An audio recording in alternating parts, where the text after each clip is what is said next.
በስመ አብ ወወልድ ወመንፈስ ቅዱስ አሐዱ አምላክ አሜን።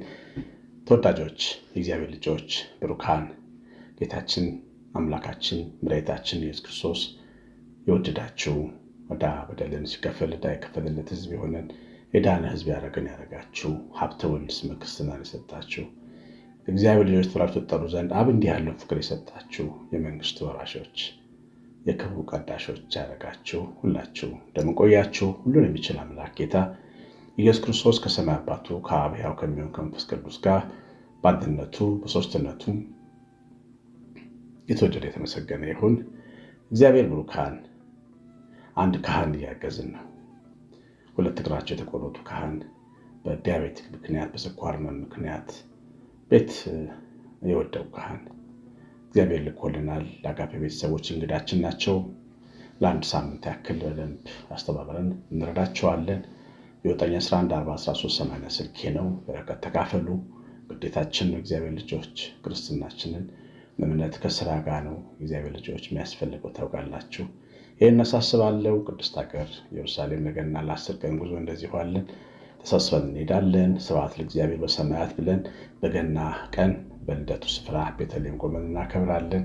ሌሎችንም ቅዱሳን መካናት እናያለን። እስራኤል ሀገር መታየት የሚገባውን ሁሉ እናያለን። እናንተም ወላጆቻችሁንም ተከታተላችሁ መላክ የምትችሉ በዚህ 9114138 ስልኬ ለሁለቱ ማሳሰቢያዎቼ መልእክት አስቀምጡልኝ። ዋትስአፕ፣ ቴሌግራም፣ ባይብል ላይ አለው። እግዚአብሔር እናንተን ዘራችሁን ይባርክ። የእግዚአብሔር ልጆች ኢሳይያስ መጽሐፍ ትንቢተ ኢሳይያስ ምዕራፍ 54 ቁጥር 2 ጀምሮ እንዲህ ይላል። የድንኳንሽንም ስፍራ አስፊ፣ መጋረጃዎችሽንም ይዘርጉ፣ አትቆጥቢ፣ አውታሮችሽንም አስረዝሚ፣ ካስማዎችሽንም አጽኚ። በቀኝና በግራ ትስፋፊያለሽ፣ ዘርሽም አሕዛብን ይወርሳል፣ የፈረሱት ከተሞች መኖሪያ ያደርጋታል። እንግዲህ ይህንን ቅዱስ ቃል ነው በሕይወታችን ውስጥ የምናየው። አምላካችን እኛን ክርስቲያኖችን በነፍሳችን እስራኤል ወይም እስራኤል ዘነፍስ የምንባለውን የስጋ እስራኤል ከነበረችቱ በላይ ነው የሚወደን። የስጋ እስራኤል ኃጢአቷ በደም በበጎች ደም የታጠበላት፣ በነፍስ እስራኤል ደግሞ የሆን እኛ ኃጢአታችን በውድ ልጁ ደም ነው የታጠበው። የስጋ እስራኤል እግዚአብሔር ቅዱስ ሕዝብ የሆነችው በምድር መንግስት ነው። እኛ ግን በሰማይ ስፍራ በመንፈሳዊ በረከት ተባረክን። ክርስቶስን በማመናችንና የእሱን ፈቃድ እንፈጸም በመዘጋጀታችን ምክንያት በጌታችን የተወደድን ብሩካን ነን። ስለዚህ በእግዚአብሔር ፊት ስንኖር አስፍተን መኖር እንደሚገባን የሚያስገነዝብ ትምህርት ነው። ድንኳንሽን አስፊ፣ ገመዶችሽን በደንብ አርዝመሽ ሰፋ አድርገሽ ተቀመጪ ነው የሚለው። ከእግዚአብሔር በጎ ስጦታ ከአምላካችን ቸርነት አንጻር እኛ የምንጠብቀው ነገር መስተካከል አለበት። ከእግዚአብሔር የመልካምነትን የደግነት ብልጥግና አንጻር የእኛ የእምነት ልብ መስፋት አለበት። እግዚአብሔር ልጆች ድንኳን የሚባለው ውስጣችን ያለው መቅደስ ቅድስተ ቅዱሳናችን ልባችን ነው። እኛ በጣም የምናስቸግረው እግዚአብሔር ሰፊ እጅ አለው፣ እኛ ግን ጠባብ ልብን ያለን። እንደ እግዚአብሔር ቸርነትና በጎነት አይደለም እግዚአብሔር የምናምነው፣ እንደ ልባችን ጥበት ነው የምናምነው። የእስራኤል ችግሯ ይሄ ነው። በእስራኤል በግዞት በምርኮ ምክንያት ውስጧ ወድቆ ጠቦ ነበር። ድንኳኗን አጥብባ ነበር የምትኖረው። እንደ አባቷ እንደ አብርሃም በድንኳን ውስጥ ተቀምጣ ማን ይወርሰኛል ትል ነበረ።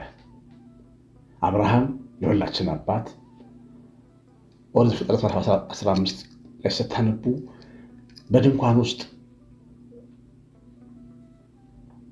በኑሮ ውስጥ ተቀመጠ። የሳራን ትካዜ ተመለከተ። የቤቱን ጨጥ ማለት ተመለከተ። የከብቶቹ የላሞቹ ግሳት ጩኸት ይሰማል። ቤት ውስጥ ግን የሕፃን ልጅ ድምፅ የለም። ድንኳን ውስጥ ብቸኝነት፣ ማጣት፣ መጉደል ተሰማው። ያ ስሜት የእግዚአብሔርን ኃያልነት አጠራጠረው። እግዚአብሔር ይናገራል እንጂ አይሰጥም የሚል የልብ መንሸራተት ገጠመው። ይገርማቸዋል። ስለዚህም በዚህ ምዕራፍ ላይ አንዱ ተቀምጦ ምን ታወርሰኛለህ? ምን ትሰጠኛለህ? የታለ ሰጠኝ? ይኸው የሚወርሰኝ ባሪያዬ ኤሊኤዘር ነው ብሎ በእግዚአብሔር ፊት እንደ አዋቂ ሰው ተናገረ። ምንም ግን አያውቅም ነበር። የሚሆነው ነገር እሱ እንዳለውም አልነበረም። አብርሃምን የወረሰው ሶርያዊ ሰው ኤሊኤዘር አይደለም፣ ልጁ ይስሐቅ ነው። ይስሐቅን ጨክኖ ተስፋ ማድረግ መንገድ ላይ ደከመው። ተስፋ ማድረግ አቃቶ ደከመው መንገድ ላይ። ስለዚህ ልቡ ጠበበ። ድንኳን ውስጥ ተቀምጦ በድንኳኑ ልክ አሰበ። እግዚአብሔርም እንዳደረገው ታውቃላችሁ? ውጣ፣ ወደ ውጭ ውጣ አለው። ከድንኳንስ ውጣና ወደ ሰማይ ቀና ብለህ ተመልከት። አንድ ልጅ ነው የሚያቅተኝ ይመስልህ አይደል? እንደነዚህ ከዋክብት የማይቆጠሩ እንደ ምድር አሸዋ የማይቆጠር ሕዝብ አደርግሃለሁ። የእግዚአብሔር ችሎታ እንደ ሰማይ ከዋክብት የሆነ ትውልድ እንደ ምድር አሸዋ የማይቆጠር ዘርን የሚሰጥ ነው። የአብርሃም ልብ ግን ኤሊኤዘር የሚወርሰው የመሰለው የሚጨነቅ ነበር። ይሄ የሁላችን ነው፣ የእስራኤልም ችግር ነበር። ድንኳኗን አጥብባ ካስማዋን አላልታ ካሁን ነቅዬ ድርቅ ይመጣል ድንኳን ነቅላለሁ ሌላ ቦታ ተክላለሁ ብላ እንደ ዘላን እንደ ቄደር በንቃት ነበር የምትኖረው። እግዚአብሔር የተናገራት መንፈሷን የሚያበረታ ነው። ድንኳንሽን አስፊ፣ መጋዎችሽንም ይዘርጉ፣ አትቆጥቢ፣ አውታሮችሽንም አስረዝሚ፣ ካስሞችሽንም አዝኚ፣ በቀኝ በዚያ ትስፋፊያለሽ አላት። አሁን እስራኤል ቤቷን እንድታሰፋ ነው የነገራት። ቤቷን ሰፊ፣ ቤትሽን ሰፊ አድርጊው፣ አስፋፊው። ቤትሽ የሚቀመጡ የሚኖሩ ሰዎች ነዋሪዎች አሉ አላት። ተስፋፊያለሽ፣ በምድር ላይ ትበዣለሽ፣ በምድር ላይ ባሪያ በተባልሽበት ምድር ላይ ትበዣለሽ፣ ምርኮኛ በተባልሽበት ዓለም አሰፋሻለሁ አለ። ጠባቡን ካስማ፣ ጠባቡን ድንኳን፣ የወረደውን መጋረጃ የሚያሰቅል እግዚአብሔር የእኔና የእናንተ አምላክ ነው። ገመዶቻችን እንድናሰፋ የሚያደርግ ሰፋ አድርጋችሁ ይሁ በአምላካችሁ ፊት ሰፋ ብላችሁ ቁሙ። ሰፋ ብላችሁ ቁሙ። አይኑሯችን ይስፋ። ያ ብላቴና በጌታ ፊት ቆሙ። ብታምንስ ልጅን ታድነኛለህ? ለምን ብታምን ትላለህ? ብታምንስ ይድናል ሲለው አለማመኔን እርዳው ብሎ ጮኸ። አለማመኑ እንዳጠበበው ኢየሱስ ክርስቶስ የታመመን ዘመዱን ልጁን ሊፈውስ እንደሚያቀተው እንዲሰማው አድርጎት ነበር። ጌታ ሲናገር አለማመኔን እርዳው፣ ውስጤን ጥበቴን ፈውሰው፣ ጠባብነቴን ቀድሰው ብሎ ጮኸ። ጠባብነት መፈወስ አለበት። በቃ ትንሽ ነገር ነው የምጠይቀህ የሚሉ ሰዎች አሉ። እግዚአብሔር ተዘጋጁ። እግዚአብሔር ምን እንደሚያስተምረን አናውቅም። አእምሯችንን አስፍተን እንቀመጥ። እግዚአብሔር ምን እንደሚያወርሰን አናውቅም። ሰፊ እምነት ይዘን እንቀመጥ። እግዚአብሔር በስጋ ኑሯችን ምን እንደሚጨምርልን አናውቅም፣ ግን ባዶ ማሰሮ ይዘን እንቀመጥ። እቺ የሰራፕታ ሴት የነብዩ ሚስት ከነቢያት አንዱ ልጆቿን በባርነት ሊይዙባት ከነቢያት አንዱ ሚስት የነበረች ሴት ወደ ነብዩ ኤልሳ መታ ነበር። ባሌ ሞተ፣ ልጆቼን በራስ ይዞ እባክህ ስትለው በሂጂና ማሰሮ ሰብስበሽ ዘይት ቅጂ አላት። ትቀዳለች፣ ማሰሮ ይመጣል። ጎረቤት ከምን ትቀዳለች፣ ይሞላል። መጨረሻ ላይ ልጁ ደከመው። ከዛ በማሰሮ አለ ስትለው የለም ሲላት ዘይቱ ቀጥ ብሎ ቆመ። ባሰፋችሁ ልክ ዘይት ሞላላት። ሰፊ ልብ ይኑራችሁ። ለልጆቻችሁ ሰፊ ነገር ይሁን። ቤታችሁን አስፉት። ልጆች ወልደው ሲተማመሱ ይታያችሁ። እግዚአብሔርን ተስፋ አድርጋችሁ ተመልከቱ። ወደ ቀኝም ወደ ግራም ወደ ፊትም ወደ ኋላም ተመልከቱ። በእግዚአብሔር ችሎታ ላይ የተማመናችሁ ባዶ ኮንፊደንስ አይደለም። ዓለም እንደሚለው አይነትም ምንድነው ተመስጦ አይደለም። የእውነት በእግዚአብሔር ላይ ባለ መተማመን ሰፋ ያለ ልብ ያስፈልገናል። እግዚአብሔር ድንኳናችን መስፋት አለበት። በድንኳናችን የአስከሬን ተቀምጦ የሞት ሳጥን ተቀምጦ ስታለቅሱ አትመልከቱ።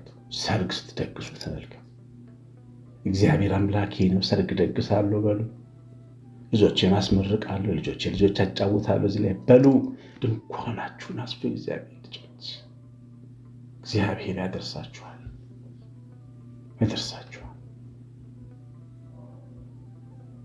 ብዙ ነገር አውቃለሁ በሉ። አይምሮዬን አሰፋለሁ። ጌታ እግዚአብሔር ይናገረኛል በሉ። የተስፋ አምላክ ውስጣችሁን ጥበቡን እንዲጨምር ትሆናላችሁ። ነቃ በሉ። ድንኳናችሁን አስፉ። አይገባኝም ብላችሁ አትቀመጡ። ይገባችኋል።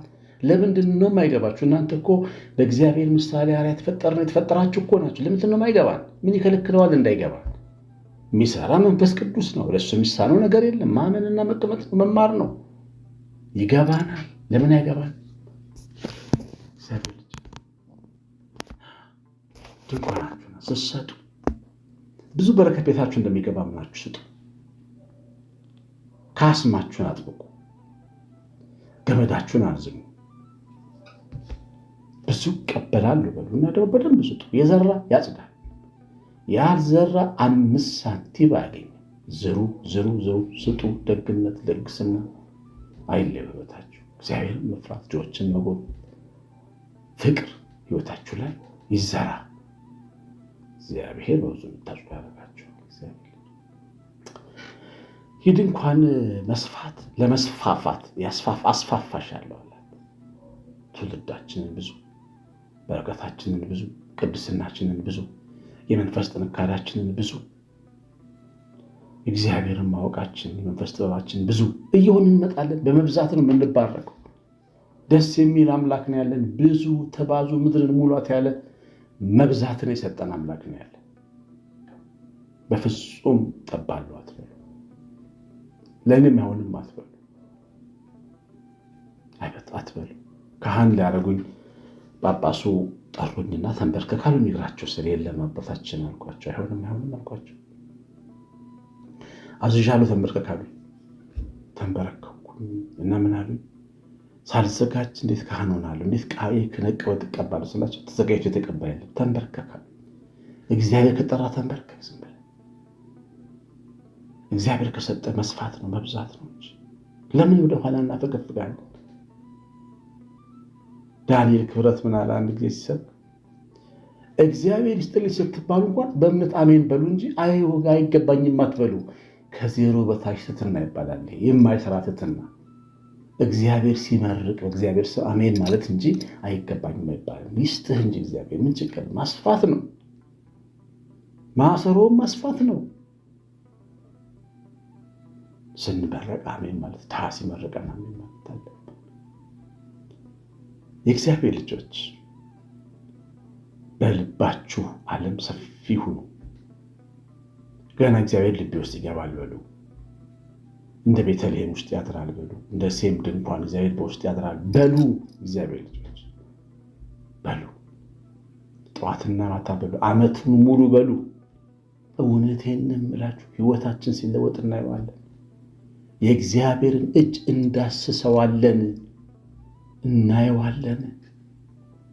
እኛ እኮ ይኸውላችሁ ብንታደል አይኖቻችን ቢከፈቱ በዙሪያችን እኮ ብዙ ቅዱሳን አሉ። አስፈተን ስለማናይ ነው። የሚጠብቁ፣ የሚንከባከቡ፣ መልእክት የሚያስተላልፉልን፣ የሚመክሩ ብዙ መላእክት ብቻ አሉ። የቅዱሳን ነፍሳት ጭምራሉ በዙሪያችን።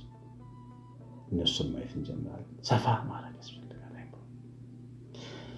የሰማነውን በልቡናችን ጻፍ። እግዚአብሔር ባርካችሁ። በእውነት ብዙ ነገር ተማራችሁበት ተስፋ አለኝ። ኮሜንት አድርጉ። ምንም አይነት ኮሜንት ሳታርጉ አትውጡ። እግዚአብሔር ቸርነት የእናታችን ቤታችን በሌት በረከት የምላት ጥበቃ አብሮን ይሁን። ማሳሰቢያ እንዳትረሱ። የካህኑንና የኢየሩሳሌምን ቀሲስ አሸናፊ ገብረማርያም ነኝ። ሰላም